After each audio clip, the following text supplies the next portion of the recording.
Quando paramos para analisar os membros da Akatsuki que tinham mais potencial do que foi mostrado no mangá, o Kisame está, sem dúvidas, no topo dessa lista. Muita gente pode discordar, claro, já que ele teve um confronto memorável contra o Maitugai. No entanto, pensa comigo, qualquer ninja cujo nível de chakra é comparado ao de uma besta com cauda é um monstro absoluto que merecia mais. Então, é justamente por isso que a gente vai conversar hoje sobre o verdadeiro poder do Kisame. Você curte esse tipo de análise? Deixa o like para eu saber, isso ajuda muito. E compartilhe esse vídeo com mais fãs de Naruto. Agora sim, bora descobrir o quão insano o Kisame realmente é. Beleza, vamos começar pelo óbvio. O Kisame era insanamente poderoso e todo mundo sabe, mas ele tinha um lado muito selvagem que tornava esse poder assustador. Pensa só, o quão sádico o Kisame teria sido caso ele resolvesse se soltar de verdade na obra. Mesmo sem ter a informação completa sobre o Naruto, o Kisame queria cortar as pernas do garoto na hora só para evitar dele querer correr. Essa atitude fria e brutal está provada no capítulo 145 do mangá. E isso não é novidade, porque o cara veio da Vila Oculta da Névoa, um lugar que, como vocês já sabem, era comum de ter toda essa brutalidade. Outro momento que prova sua frieza acontece na época dele na Névoa, quando ele chegou a matar os próprios camaradas para impedir que qualquer informação vazasse para Konoha, até porque o time era liderado pelo Ibiki Morino. Isso levanta uma questão: o que foi que ele fez exatamente com aquele senhor feudal que ele assassinou? Essa história, inclusive, é citada no capítulo 141 do mangá. A real é que o Kisame nunca teve chance de se soltar de verdade no mangá de Naruto, porque o Itachi geralmente mantinha ele na linha. É por isso que nunca vimos ele usar o potencial máximo dos seus ataques como ele realmente poderia. Então imagina o quão poderoso seria um Kisame totalmente sedento por sangue em uma batalha. O Kisame é mais conhecido pelos seus jutsus de liberação de água, claro. No entanto, esse monstro é tão apelão que ele tinha outras 3 naturezas de chakra à disposição. Isso foi confirmado pelo próprio Kishimoto no Databook 4 de Naruto. Além da liberação de água, ele também podia usar a liberação de fogo, liberação de vento e liberação de terra. Ou seja, sim, o cara era muito mais quebrado do que a gente pensava. E só para aumentar o hype, ele tinha a espada mais poderosa dos 7 espadachins da névoa, a Sameada. Para você ter ideia, o conceito de absorção de chakra na obra foi introduzido pela primeira vez quando vimos o Kisame roubando o chakra do Naruto. Agora eu tenho uma dúvida sobre que tipo de ninjutsu ele usou para capturar o Quatro Caudas. Ele fez isso fora do painel do mangá de Naruto, e dá pra notar que ele fez isso com uma facilidade absurda e sem gastar quase nada da sua reserva de chakra. E fica ainda mais absurdo quando a gente lembra que ele quase capturou o Killer Bee mesmo tendo que se segurar. E não, eu não estou exagerando sobre ele ter se contido, porque a regra da Akatsuki é clara: os Jinchuriki tinham que ser capturados vivos. Pensa comigo, se um Jinchuriki morre, a Biju selada morre junto. O chakra dela se espalha pela natureza e depois de muito tempo, a besta com cauda volta como novo ser, livre do hospedeiro. Ou seja, o Kisame teve que se segurar, senão correria o risco de matar o Killer Bee.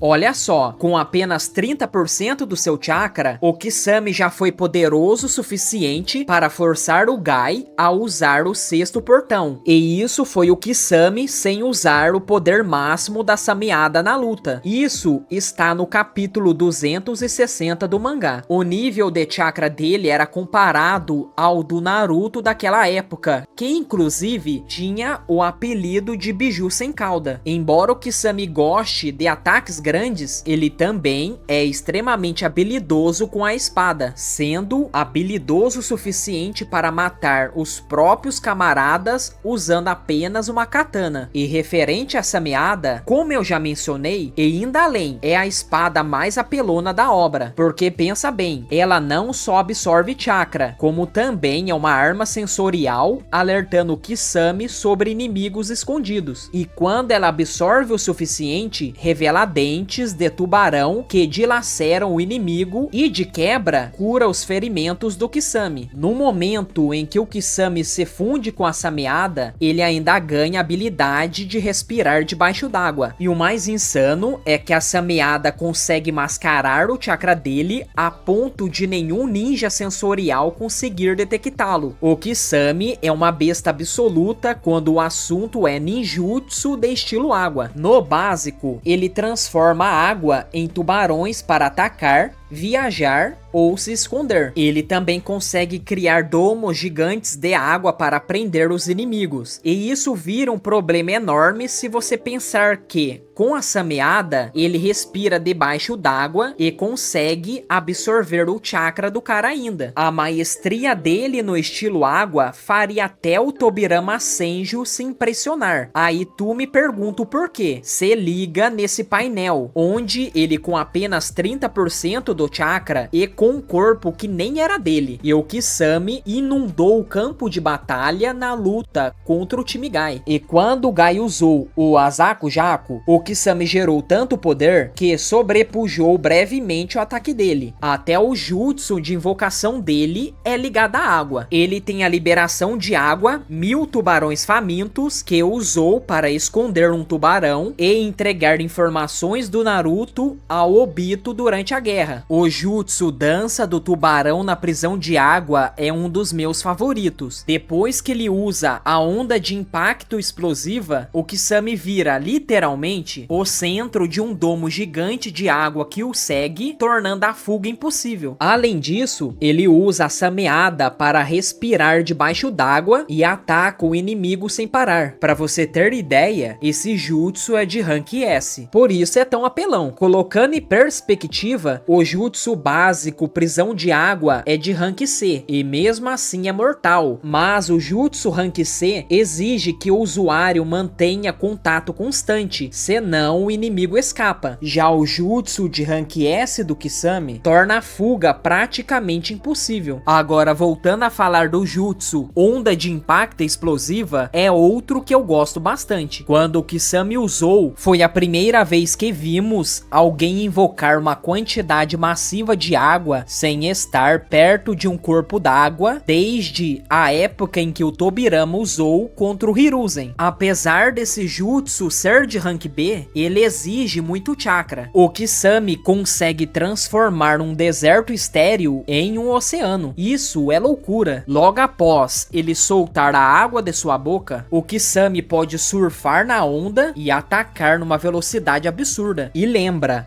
com apenas 30% do seu chakra, ele criou um pequeno oceano. O poder é proporcional ao chakra que ele libera. Imagina se ele usasse o chakra total. A força destrutiva disso, meu amigo, seria incalculável. A versão mais avançada desse jutsu cobre toda a área com água e usa a própria água para ninjutsu, dando para o Kisame a vantagem máxima no campo de batalha. O jutsu da grande bomba do tubarão é um jutsu de rank A. O Kisame cria um tubarão gigante de água que absorve o chakra do alvo. Basicamente, quanto mais forte o inimigo, mais forte o jutsu se torna. O Kisame também tem o jutsu estilo água, chuva de tubarões, que apareceu no OVA Itachi vs Kisame. Ele despeja chakra na água, a água sobe e as gotas viram pequenos tubarões que atacam o inimigo. inimigo. Para fechar os jutsus, o Kisame é um dos mestres do assassinato silencioso, que já foi usado pela primeira vez pelos Zabuza no mangá. É basicamente matar o inimigo sem som, usando o ninjutsu para mascarar sua presença. O golpe é sempre pelas costas, o que significa que se o Kisame se aproxima, já era. Você só percebe quando já é tarde demais. E o último jutsu que eu quero mostrar é o estilo água, 5 tubarões famintos, que aparece no capítulo 258 do mangá. Ele coloca a mão na água, solta a chakra pelos 5 dedos e cria 5 tubarões enormes. Eles cercam o alvo em alta velocidade, criando uma corrente furiosa que prende o inimigo e dilacera com ataques consecutivos. Quando você olha para isso, é um jutsu difícil demais de combater, porque enquanto você está lutando contra 5 tubarões, o Kisame pode usar o assassinato silencioso para te flanquear e te matar pelas costas. Agora vamos mudar o foco.